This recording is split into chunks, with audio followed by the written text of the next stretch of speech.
rebonsoir ñëwaat ak yéen ci seen plateau avant ak après match de CAN on a gagné tey nag dañ fee ñëwaat ak mbégte kontaan comme ni ko gars yi di wax nuyoo bi du bëri damay dem vite fait ci sama ñaari gan yi nga xamante ne ñëwoon nañ fi sànq décortiquer leen match bi te gis ngeen ne honnêtement li ñu waxoon ci biir match bi yu ci bëri gis nañ ko Momo tey ñu gis équipe bu Sénégal bu jouer le bon jeu ak le beau jeu. Oui. Bravo, le bon jeu avec le beau jeu avec le beau jeu. Oui, effectivement, loolu am na ci on a joué avec efficacité kontaan nañu amoon wax nañ ci sànq maag grand bi mooy dañu ragal Sénégal ci perte de balle bi adversaire bi daan ñu andi ay jafe-jafe. On a été très bon à la perte du ballon, on n'a pas beaucoup perdu de ballon. Utilisation bi tey baax na, transmission bi lentul, c'était assez fluide.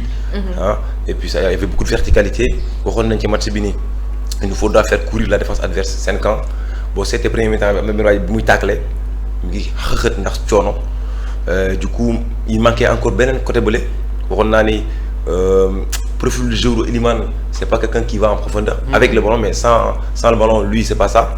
bu ñu amoon Sadio bu ñu ko amoon ci peut-être Ismaïla ci beneen côté boobu dina la gën a dangereux. Mais n'empêche que deuxième mi-temps bi Elimane rectifié na tir bi avec des courses conduites de ballon pour éliminer dans les demi-de l'espace. Lamine Camara bu mu jugee il a fait beaucoup demander derrière dans le dos de la défense. C'était le match qu'il fallait faire pour permettre d'étirer la défense adverse nga xam ne moom bu ñu ko récupérer bu ñuy def contre attaque day fekk seen équipe day xew tasaaroo parce qu'il fallait régler ça déjà en premier temps. Beneen bi mooy on a vu un Idrissa Gana Gueye moo xam ne pour que l'équipe nationale soit gagne ce match il faut qu'il soit bon dans l'ombre du kuy feeñ c'est lui qui va permettre à Pape Gueye d'être tey un match exceptionnel dans la personnalité. Les deux ont été formidables sur ce match. C'était exceptionnel. Et puis la rentrée de Petit Sarr. Moi pour moi le carton rouge c'est difficile pour suñu capitaine. Mais j'ai l'impression que c'est un mal pour du bien. C'est un mal pour un bien. Malheureusement. Est-ce que même Kalidou blessé na man c'est ma question. Je pense que si. Je pense que si. Mais même sans la blessure ça peut prendre un deuxième carton. Il était moins confiant. Depuis 3 matchs. Et puis il était sorti du match. Depuis le début gars yi ñu ngi ne Kalidou indiwul. Oui parce qu'en fait depuis bu mu jëlee rouge bi. rythme dafa chuté. Donc balaa muy remonter waat ça prend du temps. Et puis ça arrive des fois ça reste notre capitaine, ça reste notre patron. Bien sûr. Mais tey on a vu un joueur pour le présent et le futur du Sénégal. Grand Dani. C'est match bi tey en résumé. Bon, félicitations à part aussi. qu'on est heureux. Oui bon on est en train de faire un débrief avec vraiment beaucoup de. Fierté. Beaucoup de fierté. Bon on est fiers d'être sénégalais. Bon en fait grand bi lu mu wax soli c'est très important. Mooy la sortie de Koulibaly ça a été un mal pour un bien. Vraiment Koulibaly c'est notre capitaine il reste notre capitaine nous l'aimons bien. Mais tey Boy Sarr vraiment pour les sorties de balle yooyu ñu doon craindre Boy Sarr nous a facilité vraiment avec les sorties latérales. Il jouait avec une aisance technique. Vraiment beaucoup de calme booy bi on dirait que am na 30 et quelques ans. xam nga tey demi-finale match bu toll nii nga dugal un jeune joueur muy jouer avec une lucidité de ce genre vraiment c'est extraordinaire. C'est extraordinaire effectivement. J'ai aimé le match de Gana. J'ai aimé aussi plus le match de Pape Gueye. Pape Gueye vraiment c'est le patron de notre milieu. On peut pas jouer sans Pape Gueye. Avec Habib Diarra en premier mi-temps il y avait beaucoup de déchets. Il était nerveux. Aussi Habib Diarra on voit que il manque de rythme aussi. C'est ça. Mais Lamine Camara a apporté un petit peu de fraîcheur. Bon vraiment c'est extraordinaire daal. Bon pour l'attaque n'a pas trop marché. On s'attendait à ça. Moi je dirais pas ça. Non. Moi je dirais pas ça. Ah bon? Oui ça a marché. Parce que nous on avait xam nga dafa am ay profil d'attaquant. Nicolas c'est pas un finisseur. Je sais. C'est pas un avant-centre. C'est un attaquant. Il est plus dans la création que dans la finition. Mais tey il a fait beaucoup de courses dans la demi-espace qui a étiré la ligne adverse. Ba pare en relais il a pas été mal même si parfois il a perdu de quelques ballons. Il a pas été mal. Moi si j'ai dit que l'attaque n'a pas trop marché c'est par rapport que dans ce match on s'est pas procuré beaucoup d'occasions. Mais c'est parce que c'est dû à l'adversaire. Oui on s'y attendait. Notre débrief d'avant-match on avait souligné pas mal de trucs le concernant. Bon on avait dit que la solution pourrait venir de Sadio Mané qui rentre dans l'axe. Et c'est ce qui s'est passé. Et des frappes. Donc on s'est pas trompé d'analyse. Donc on avait dit que Sadio Mané il faut qu'il soit dans l'axe. Et c'est dans l'axe que Sadio Mané a frappé et a fait la différence. Effectivement ba pare Momo lan nga gis ne tey moom moo gagné match bi ak égyptiens yoo xamante ne bëgguñu football bi nanguwuñu génn football. bu ñu génnoon xam. waaw Sénégal bii. pour génn football moom àdduna bu tukki la ci yow. non mënuñu génn parce que li ñu wax football c'est des cycles en fait. cycle la am na benn instant étude moo nekkoon ci donkaasi gi rafale ay CAN dem yoonam. benn instant Cameroun Sénégal da ngay tiit benn instant Cameroun Sénégal Côte d'Ivoire da ngay tiit mais football ay cycle la ça tourne suñu faveur instant yi. tu profites man jàpp naa ne sax ñàkk nañu ñaar ba ñetti CAN. ci waaw par rapport avec Aliou oui. Bon donc ça veut dire que là il faut profiter valider suñu statut. par rapport ak suñu cadre yi nga xam ne peut-être dañuy nekk seen dernière CAN pour ñenn la plupart. Le match en soi soo koy jàngat bu baax il fallait rester patient on a essayé de manœuvrer waaye taxaw banque taxaw quand avec un bloc bu sérieux bu compact liggéey bu set da nga koy nangu. des fois quand t'es pas bon c'est pas toi. c'est dû à l'adversaire. Adversaire bi moo la obligé loolu. sauf que on a été patient dans le jeu on a été courageux on a été sérieux on a été concentré et forcément match bi suy xóot ngay daw ci bal bi. muy xóot ngay daw ci bal bi à un moment donné la fatigue va s'installer. bien sûr te bu installé woo nga am les grands matchs un grand joueur. les grands matchs les grands joueurs Sadio Mané amoon xëy encore c'est le patron waxoon naa ko fi. hors de question dañu bàyyi suñu ponkal yi ñuy fooyee. Sadio Mané man tagguma ko je dis li ko yàlla defal laay wax. Sadio Mané Égypte bi ñetti yoon a ngi nii bu ñu ko waree daaneel dem coupe du monde moo ko daaneel. bu ñu ko waree daaneel coupe d'Afrique dinañ bàyyi moo ko daaneel. bu ñu ko waree daaneel demaat final moo ko daaneel. ponkal la ci ponkal yi. te contrairement homologam Salah bi mu nekkoon Liverpool regarde bien góor gi El Hadj Malick da ko denc ci poste bi tey. il a mangé. oui El Hadj Malick a été. il a mangé. sur tout le duel ñu ne mënul défendre. il a tué. sur tout le duel. non pour moi sur ce tournoi là El Hadj Malick a pris une autre dimension. une autre dimension. parce que gars yi dañoo xam du défendre. là beneen xar kanam. donc ça veut dire que j'ai vu une équipe lu ma la waxoon rek on a vu une équipe mature et sereine parce que comme li grand bi wax. à la sortie de Koulibaly on peut plonger. mentalement. mu jël jaune tout de suite Habib Diarra prend jaune. on se dit le deuxième rouge le match ça va être compliqué mais encore une fois j'avais analysé par rapport à Habib Diarra attention aux Sénégalais c'est pas qu'il est mauvais il y a un contre-coup de fatigue bu am moom la sa waay wax léegi c'est-à-dire qu'à un moment donné il revient de blessure. il enseigne un match dugg remplaçant am rythme am envie am engouement équipe bi dox mu ànd ak moom deuxième match il revient titulaire fatigue troisième match en 5 jours fatigue. léegi nag corps bi yaram bi dafay régénérer lu ñuy wax digérer ta préparation. lui il a pas fait de préparation bu longue il a fait des matchs donc digestion bu gars yi wax hivernale ça prend 2 à 3 semaines. mais bu dee digestion il est resté 3 mois sans compétition. sans compétition ça c'est beaucoup. donc il avait besoin de son corps se régénérer. moi j'avais pensé que le coach allait le gérer pour amener de la fraîcheur en fin de match ba pare gérer wàllu carton jaune bi. après il a fait le choix de le faire jouer il a su tout de suite coach réagir et ça je le félicite le coach Pape. je lui dis un coach. savoir s'adapter, ne pas être réactif, être actif. Il était dans son match, il a su le changer à la mi-temps pour amener Lamine Camara, mu jël confiance en cours de match et puis garder ses principes de jeu parce que changement yi mu def sax laalul dara ki génn poste pour poste la def. Donc le coach on le félicite parce que on a ko fi au départ dañ ko xawoon xeeb il a su donner de l'importance à nos cadres. bi leen gars yi bëgg sànni ci àll bi ay mag lañ nangam football da nga war a changer da nga war a lii. lui il a des idées il reste sur ses idées. aujourd'hui Sadio Mané fu mu egg ci CAN bi loxoom mi ngi ci. mën na ko di génnee boobu am frustration parce que Mbaye dafa dugg am penalty dugg def pas décisif soo ko mettre en concurrence à Sadio Mané bah il va performer grand bi mën na am problème de confiance mu bàyyi booy bi grand doxal équipe bi sa loxo la nekk. il y a des cadres mais toi t'es le patron des cadres et aujourd'hui Sadio Mané la. non et puis sur ce match là il fallait protéger le jeune Mbaye il avait un carton. mënoon na dugg naar yi provoqué ko mu am benn carton. voilà là tu toll nii. tu peux l'utiliser pour la finale. donc te mën nga donc gisuma woon utilité pour nga dugal ko ci match. bravo waaw donc c'est ça quoi. c'est une bonne gestion. voilà c'est une bonne gestion. voilà mais maintenant man ce qui m'a le plus plu dans ce match là. c'est Mamadou Sarr. Parce que pourquoi? Parce que dans le football moderne, même dans le championnat espagnol, il faut avoir un défenseur qui joue au ballon. Oui. Qui est techniquement bon. Oui. Qui, en cas de pressing, est capable de faire des sorties de ballon. Sous pression. Mais regarde les passes de Mamadou Sarr. Ils sont précises. Amul benn yoon dans le match bu Mamadou Sarr tulli bal. Amul.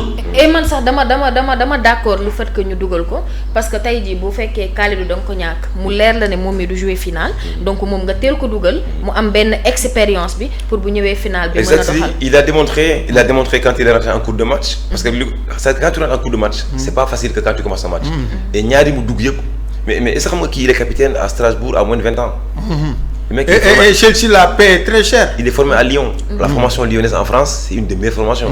Ça veut dire que nit ñi la bett man bettuma ci dara. Tu penses que Chelsea il va mettre de l'argent pour quelqu'un comme ça? Non, il a de l'expertise. Et xale la bu am expérience. Être capitaine en Ligue française. di mbëkkanteeg mais contre Paris Saint-Germain gis nga match mu def. Au Parc des Princes. nekkul doomu ancien international. Effectivement. Non, moi ça me surprend pas du tout. Je voulais voir est-ce qu'il va s'énerver, est-ce qu'il va avoir la pression. Beaucoup de calme. Il est resté calme. Tout de suite ses premiers ballons, il a rentabilisé comme nous il a pas perdu aucun ballon, il a joué dans la verticalité et puis dans les duels. Ouais, dans les duels. Il a été costaud. Mais Momo lu tax égyptiens yi tey ñëw nanguwuñ le jeu comme si dañoo bëggoon yóbbu gars yi mi-temps prolongation je comprenais pas en fait. C'est un plan de jeu. C'est un plan de jeu man su ma waree jouer ak yow ma xam ne yaa ma ëpp doole dama wut ay pexe. su ma ko nangul da nga may gaañ moom la Nigéria def keroog Nigéria équipe yi nangu jouer ak moom yëpp ak fu mu toll mun na la gaañ. li dal Côte d'Ivoire dal ñu ñun mooy plan de jeu bi waaj teg Côte d'Ivoire il a voulu forcer. Forcer la décision mu tëj extérieur yi di la jaarloo ci biir nangu bal dawaat dem sa kanam. xam nga wax naa ko sànq daf ci am ci expertise yi entraîneur yoo xam ni ay cran la tey entraîneur Égypte bi ndëgg sërëb bu mu tegal Côte d'Ivoire mooy ok bu mu dem transition damay tëj intérieur yi ubbil ko ay tuuti passe mu yaakaar ne mën na jàll. su ko dugalee ci intérieur su ma ko intercepté tout de suite Marmoush Salah ñu projeté wu. parce que ñoom bu ñuy attaqué Konan day génn ci àll bi fële latéral droit bi nekk boy français bi Doué génn ci àll bi fële donc ça veut dire que tu as 2 joueurs qui sont à l'extérieur il te reste 2 défenseurs. 2 défenseurs contre 2 attaquants c'est man-to-man la 1 contre 1 la te Marmoush dafa baax techniquement ñun Sénégal nag on a su régler ça avec Idrissa Gana Gueye qui était devant le cœur de la défense. À chaque perte de balle ñu ngi taxaw ci xoolu équipe bi te nit xool équipe su deñee xool nit su deñee dafay dee amul beneen plan. mais celui tu penses pas qu'on s'est servi du match Égypte-Côte d'Ivoire. Bien sûr. Pour pouvoir vraiment jël lépp li nga xam te ne mënoon nañ gàllankoor ci match bi ñu rectifier ko. chance la pour ñun déglu mu la. waaw la fa sànq yaa ngi ko doon wax. chance la pour ñun parce que. Égypte njëkk ñu li dal Côte d'Ivoire mënoon nañ dala. waaw si on avait joué contre les premiers match bi xëy na du ñun gis loolu. mais ñun dañu sóor lépp ci match bi. oui dañ ko sóor lépp chance la pour ñun. les erreurs que la Côte d'Ivoire a fait. ñun on a refusé de faire ces erreurs. Exactement sur ce match-là. non li nga wax et ça nous a beaucoup servi. non chance la pour ñun. waaw de pouvoir ñu gis match Côte d'Ivoire bi contre Égypte. parce que Côte d'Ivoire xaw nañoo neexoo tuuti. mais contre chance pour Égypte. ba mu réaliser exploit bi contre Côte d'Ivoire jàpp ne loolu mooy amaat te ñun am nañ temps gis ko te Côte d'Ivoire amul temps gis loolu. parce que Côte d'Ivoire bu ñu joué ak Égypte. bu ñu déparé kan bi Égypte du mu mën ba Côte d'Ivoire.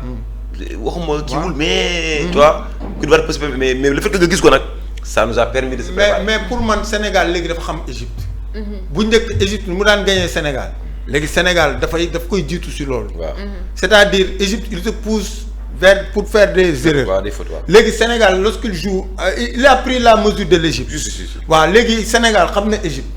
Sénégal léegi Égypte buy jouer ak Égypte xam na ce qu'il ne faut pas faire. waaw dafa égal maturité. waaw équipe mooy égal waaw maturité. équipe bi dafa am maturité. waaw dafa am maturité. parce que tey Égypte gete na say erreur ba sonn gisu ko. waaw Égypte tey dafa wër say erreur ba sonn mënu ko. non et puis comme tu vois grand c'est-à-dire que le système défensif bi ñu teg. les pistons ils étaient tellement bas. nga xam ne pour ñu repartir de l'avant il leur faut 4 mètres. quand tu as un piston qui vient défendre à côté de l'axe central que ce soit côté gauche ou côté droit. même si tu récupères le ballon même il a fait rentrer Trezeguet. qui est à vocation offensive.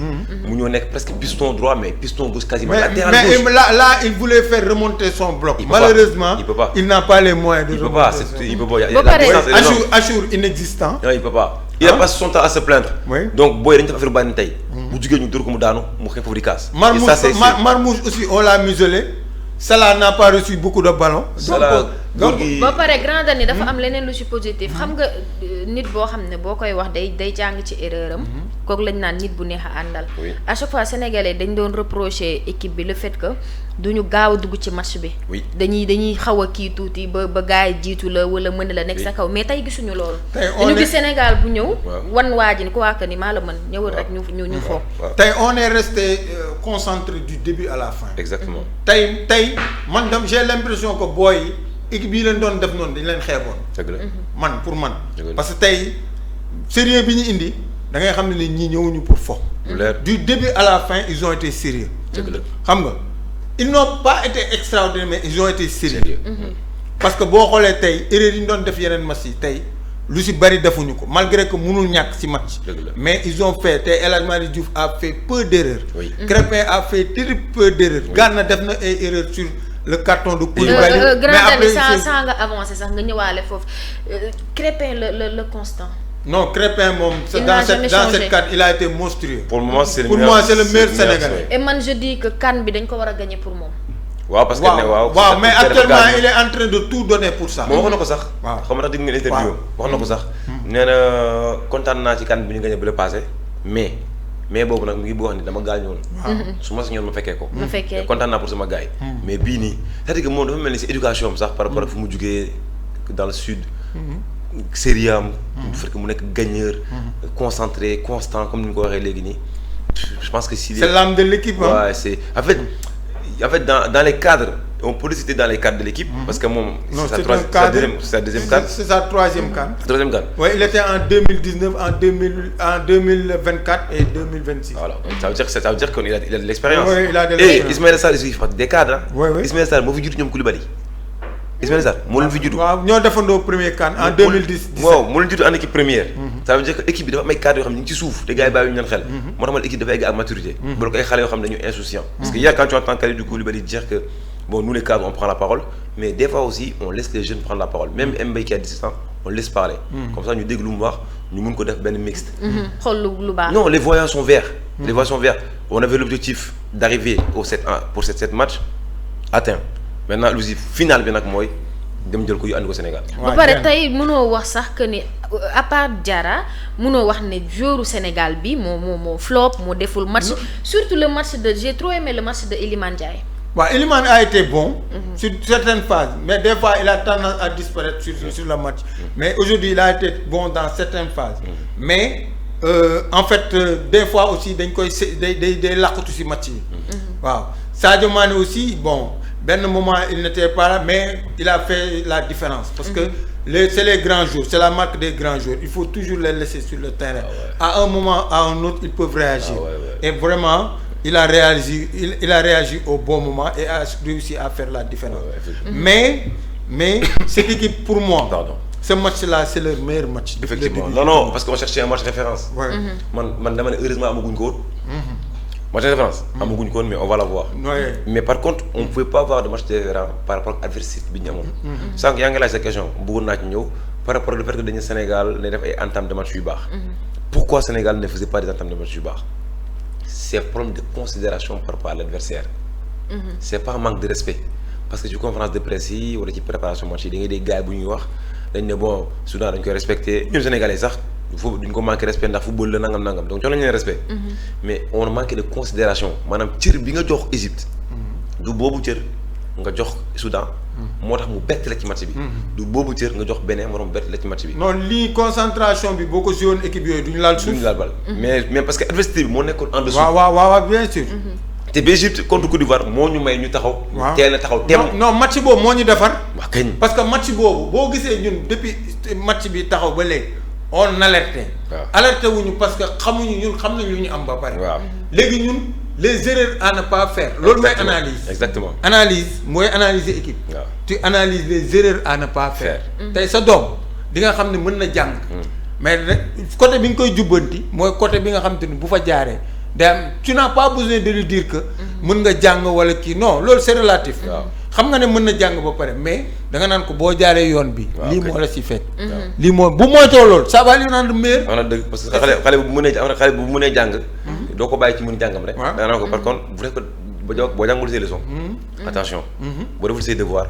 attention. mais Sénégalais boo koy alerter à un moment donné. il pense que da nga koy xas. déedéet fekk xasuloo ko. tu veux juste. qu'il trouve l'équilibre le juste milieu. certes ba pare grand dani démb. toog nañ fii ñu ne peut-être match deuxième demi-finale bi moo naroon gën a neex deuxième demi-finale bi certes commencé gul mais man dama gis ne match bi neex na. xaw ma nag après lan mooy. non match bi moom il match bi comme li ma wax sénégalais rek y a des matchs boo xam ne le contenu vraiment vient en deuxième position. xam nga lan moo ci am solo. de gagner le match. c'est ça xam nga tey. ay football bu rafet c'est bien beau bu ñëpp bëgg nañ mais pour ngeen football il faut être deux équipes à jouer au football. mais l'Égypte n'était pas venue pour jouer au football. l'Égypte mu ngi taxaw di la guetter. Égypte da doon guette. nga perte ballon bi mu def transition rapide dugal la. durant tout le match amu ko. waaw parce que yow tu étais conscient que Égypte loolu lay xaar. yow dans le débrief d'avant match leeral nga joueur yi ne am na perte de balle yoo xam ne ça peut être fatal. donc ñun on a évité ça.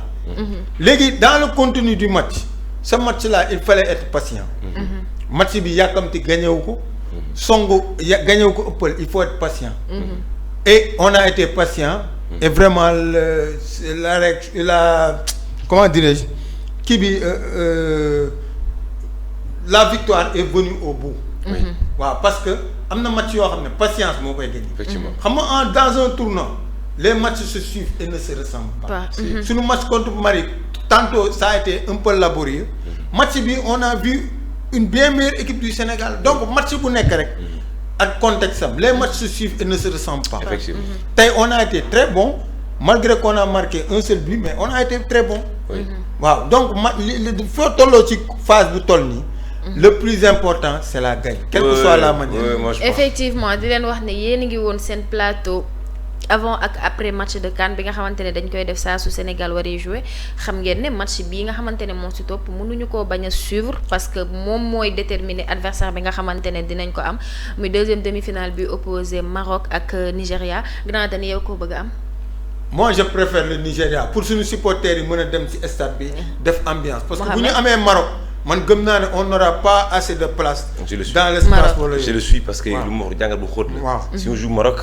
le public day métti si ñun. waaw te Sénégalais ñi dañu bëri Maroc. waaw tey boo seetloo say match Sénégal daal parce que Sénégal moo doon jouer biir Sénégal. ndax Maroc yooyu Sénégal dañu bëri foofu. si te contre Maroc la mën nañu day jafe-jafe ci terrain bi nga am fa accès. non et puis sax ñoom bu ñu demee final bii yëpp la ñuy jënd. ils vont nous laisser une petite portion. te ñun on a besoin de. voilà loolu benn option la beneen option mooy sur le plan sportif. pourquoi le Nigeria c'est une équipe qui attaque même s'il y a beaucoup de force balaa ngay xam dëgg équipe bu Sénégal équipe bu attaque ko. effectivement donc merci yéen a ngi àndoon ak man tey aussi ma amoon benn gan Mouhamed merci beaucoup. avec plaisir. si disponibilité bi. avec plaisir sonal naa la te xam-xam rek la fi wax. merci beaucoup Mouhamed vraiment il a fait de très belles analyses. vraiment kontaan nañu si sa présence trop. fii moom sa kër la viens quand tu veux moom. heure bu ma neex sax dama koy invité. merci beaucoup Mouhamed merci beaucoup Grand Dani merci beaucoup à Moussa et à Bounama à plus. Merci. Allez, au revoir. Mais ça va.